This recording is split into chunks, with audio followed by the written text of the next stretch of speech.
എന്റെ അഹങ്കാരത്തിന് ദൈവം തന്ന ഒരടിയാ രാജു ഇത്.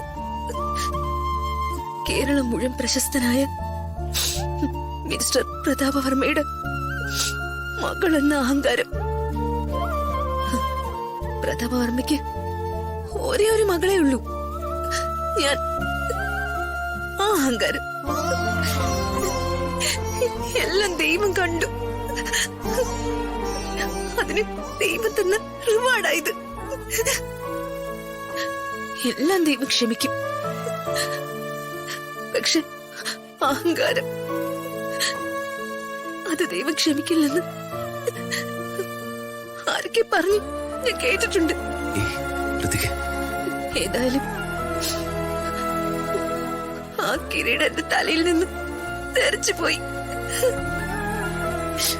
പ്രതാപമ്മയുടെ മകൾ എന്ന കിരീടം. രാജു, ഞാനിപ്പോ ഒരു ഓർഫനാ. എന്താ ഋതു ഇത്? ഇങ്ങനെയൊന്നും പറയരുത്. എന്റെ ഋതു ഓർഫനൊന്നും അല്ല. അല്ല രാജു, ഞാനൊരു ഓർഫൻ തന്നെയാ. കോലത്തെ രാജകുമാരിയാണെന്ന് പറഞ്ഞു നടന്ന മഹാപാപിയായ സ്ത്രീയുടെ വയറ്റിൽ ജനിച്ച ശാപസന്തതി.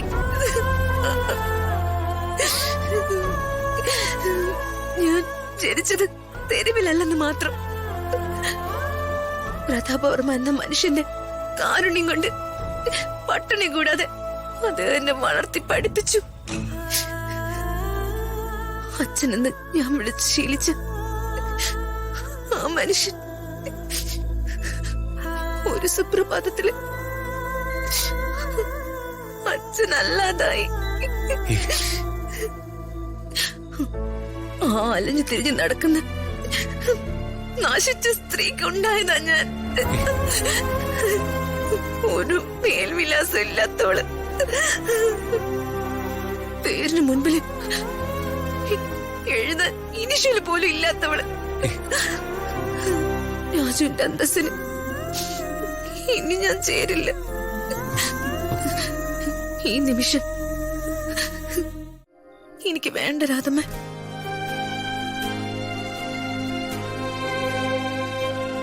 മോളെ, ആഹാരം കഴിക്കാൻ പറ്റില്ല, ഇറങ്ങുന്നില്ല എന്നൊക്കെ പറയാൻ പറ്റും. പക്ഷെ ശരീരത്തിന് ആവശ്യമായ ആഹാരം കഴിച്ചേ പറ്റൂ, അല്ലെങ്കിൽ തളർന്നു പോകും. ഫുഡ് കഴിക്കാൻ എനിക്ക് കഴിക്കാൻ പറ്റില്ല രാജു. മോളെ, മോളുടെ പ്രശ്നം എന്താണെന്നും മോള് കരയുന്ന എന്തിനാണെന്നും എനിക്കറിയില്ല. ആരും ഒന്നും തുറന്ന് പറയുന്നുമില്ല. വേണുവേട്ടനോട് ചോദിച്ചപ്പോ മൂപ്പരും വ്യക്തമായിട്ട് ഒന്നും പറയുന്നില്ല. തെറ്റിദ്ധാരണയാണെന്ന് മാത്രം പറഞ്ഞു. എനിക്കിതൊന്നും അറിയണമെന്ന വാശിയുമില്ല. എന്തായാലും ഒരു കാര്യം എനിക്ക് മനസ്സിലായി. മോൾക്ക് സങ്കടമുള്ള എന്തോ ഒരു കാര്യം നടന്നിട്ടുണ്ട്. അതെന്തായാലും രാധമ്മയ്ക്ക് പറയാൻ ഇത്രയേ ഉള്ളൂ. എല്ലാ സങ്കടങ്ങൾക്കും ഒരു പരിഹാരം ഉണ്ടാവും, അതുറപ്പാ. രാധമ്മയ്ക്ക് പോസ്റ്റ് ഗ്രാജുവേഷൻ ഒന്നുമില്ല, അത്യാവശ്യത്തിനുള്ള വിദ്യാഭ്യാസമുണ്ട്, പിന്നെ അനുഭവ സമ്പത്തും. അതുകൊണ്ടാണ് ഞാൻ പറയുന്നത്, എന്ത് പ്രശ്നത്തിനും പരിഹാരം ഉണ്ടാവും. നമുക്ക് പരിഹരിക്കാൻ പറ്റാത്തതിന് താനെ പരിഹാരം ഉണ്ടായിക്കോളും.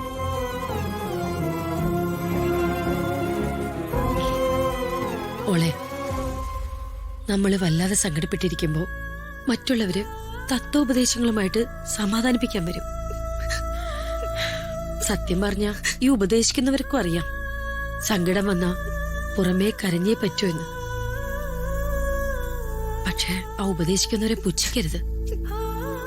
സ്നേഹമുള്ളവരുടെ ആശ്വാസ വാക്കുകള് വലിയ ഔഷധങ്ങളാ മോളെ. മുറിവുകള് പെട്ടെന്നുടങ്ങാൻ അത് സഹായിക്കും. ഇതൊക്കെ മാറും മോളെ. ഒരു രാത്രിയും ഇതുവരെ വെളുക്കാതിരുന്നിട്ടില്ല.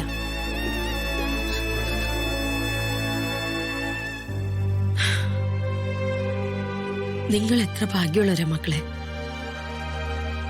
ഇങ്ങനെ പരസ്പരം സ്നേഹിക്കുന്ന രണ്ടുപേരും ഒരുമിച്ചിരിക്കുമ്പോ എന്ത് പ്രശ്നം, എന്ത് സങ്കടം.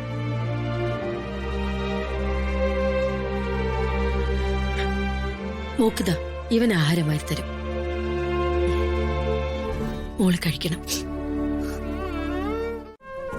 ഉറക്കം വരുന്നില്ല രാജു. മനസ്സിലേക്ക് ഓരോരോ ഓർമ്മകള് തെളിഞ്ഞു തെളിഞ്ഞു വരിക. എല്ലാം മറക്കാൻ ശ്രമിക്കരുത്. ഞാൻ ശ്രമിക്കുന്നുണ്ട് രാജു, പക്ഷെ കഴിയുന്നില്ല. അത്രയ്ക്ക് ടെൻഷൻ ഉണ്ടെങ്കിൽ നമുക്കൊരു സൈക്കാട്രിസ്റ്റിനെ കൺസൾട്ട് ചെയ്താലോ? അതൊന്നും വേണ്ട രാജു. അവര് സെഡേഷനുള്ള മെഡിസിൻ ഒക്കെ തരും. പിന്നെ അത് ശരിയാ. പിന്നെ അത് കഴിക്കാതെ ഉറങ്ങാൻ പറ്റില്ല എന്നുള്ള അവസ്ഥ വരും. എന്താ രാജു എന്റെ ജന്മം ഇങ്ങനെ ആയിപ്പോയത്? ദേ, എന്റെ ഋതുവിന് ഒന്നും പറ്റിയിട്ടില്ല. വെറുതെ കാട് കയറി ഓരോന്ന് ചിന്തിക്കുന്നതുകൊണ്ട് അങ്ങനെ തോന്നുക.